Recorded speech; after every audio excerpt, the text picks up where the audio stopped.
cos 1 degree into cos 2 degree into cos 3 degree dot dot dot cos 177 degree into cos 178 degree into cos 179 degree का मान क्या होगा। Hello dears, discuss कर रहे हैं aptitude. Topic जो है वो है ट्रिगोनोमेट्री और त्रिकोणमिति। प्रश्न एसएससी सीजीएल टायर 1 2013 का है। इसका वैल्यू निकालना है।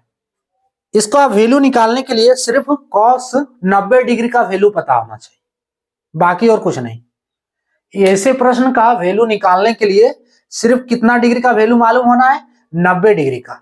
जब ये डॉट डॉट जो दिया है ये अगर 90 डिग्री से 90 डिग्री तक हो तो फिर cos 90 डिग्री का वैल्यू मालूम होना है। बाकी ये इस क्वेश्चन में कुछ नहीं है। क्यों? देखो, cos 1 डिग्री है ना, cos 2 डिग्री, cos 3 डिग्री, इस सब का कोई वैल्यू है और ये 3 के बाद 4 होगा। ये डॉट दे रहा है, ये क्या बता रहा है कि इसके बाद 3 डिग्री के बाद 4 डिग्री है cos का, फिर cos 5 डिग्री है, cos 6 डिग्री है। तो मान लो कि इन सब का कोई वैल्यू है, इन सब का कोई वैल्यू है। लेकिन जब हम फिर cos 90 के पास पहुंचेंगे, cos 90 डिग्री इसके पास अब जब पहुंचे उसके बाद फिर इस सब का वैल्यू बैठा दो, है ना। इन सब का वैल्यू हम बैठा दिए, कुछ ना कुछ है। लेकिन cos 90 का जो वैल्यू होता है, cos 90 डिग्री, ये वैल्यू 0 के बराबर होता है।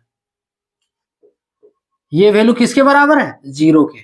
तो यहाँ पे वैल्यू कुछ भी हो, लेकिन इन सब वैल्यू बैठाने के बाद यहाँ 0 डिग्री बैठा देंगे और इससे गुना करेंगे तो फाइनली इसका आंसर कितना होगा? 0 डिग्री होगा। ठीक है, तो इसका आंसर क्या हो रहा है? 0। ऑप्शन ए करेक्ट होगा। क्लियर? क्योंकि ऐसा प्रश्न कभी भी रहे 90 डिग्री, देखो यहाँ 177 पार कर गया है ना, तो ये 90 डिग्री में ही 0 हो जाएगा। अब इन सब का वैल्यू क्या है उससे कोई फर्क नहीं पड़ रहा है।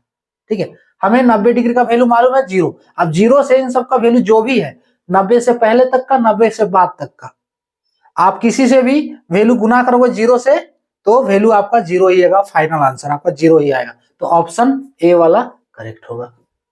क्लियर? ये था टॉपिक।